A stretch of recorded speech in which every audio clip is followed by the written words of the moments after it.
Vítejte milí diváci u dalšího videa. Dnes zabrousíme do kouzelného světa z pera J.K. Rowlingové do světa Harryho Pottera. Příběhy tohoto brýlatého klučiny si oblíbila většina světa a pokud nejste ortodoxní křesťan, And Harry Potter and all his wizard friends went straight to hell for practicing witchcraft.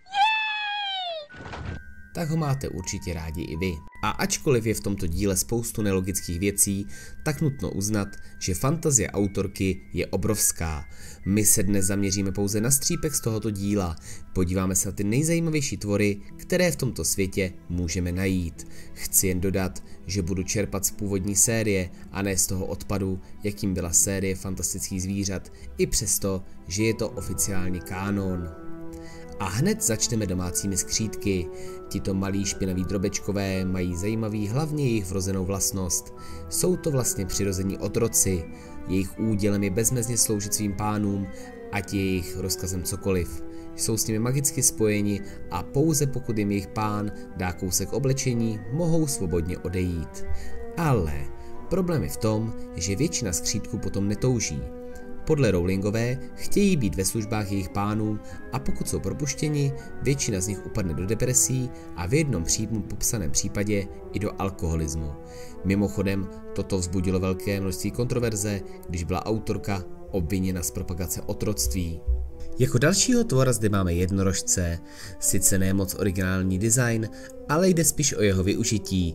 Pití jednorožčí krve dokáže totiž držet při životě i člověka na pokraji smrti.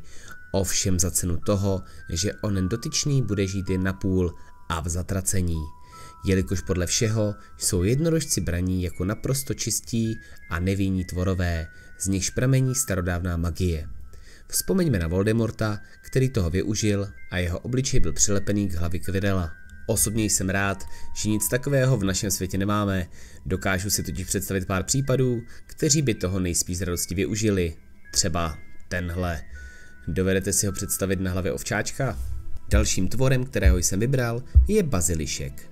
Tenhle obrovský had má schopnost zabíjet lidi pohledem. Jestliže je tento pohled nějakým způsobem neutralizovaný, například zrcadlem, foťákem nebo podobnou věcí, dotyčná osoba pouze zkamení. Zajímavý je způsob jeho zrodu.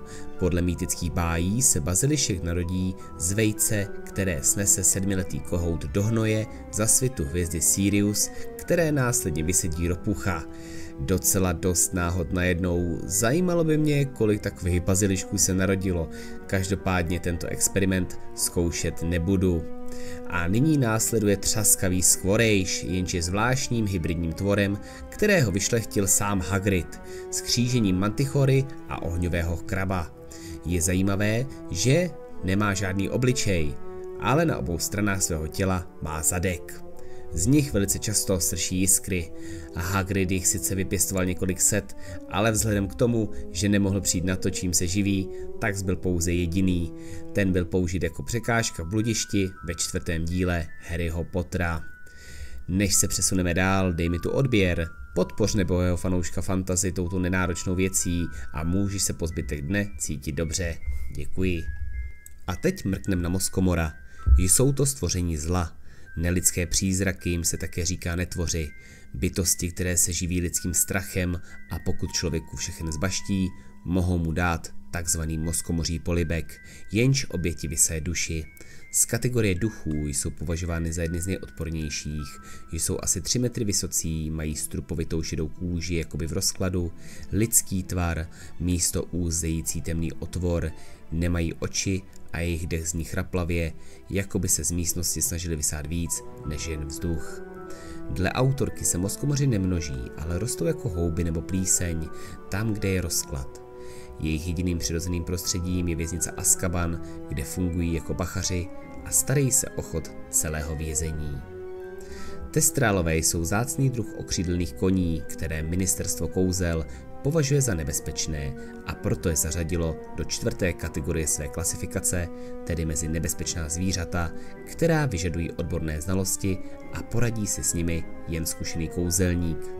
Zároveň jsou mylně považováni za zlé, kvůli svému děsivému, vyzáblému a strašidelnému vzhledu a netypické vlastnosti, že je dokáže vidět jen ten, kdo byl svědkem něčí smrti.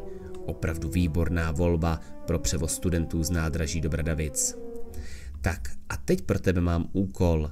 Napiš mi do komentáře další potvoru, která ti přišla zajímavá a já ti za odměnu napíšu nějakou hezkou básničku. No a to by bylo pro dnešek všechno, přátelé. Mějte se krásně a užijte si příjemný den.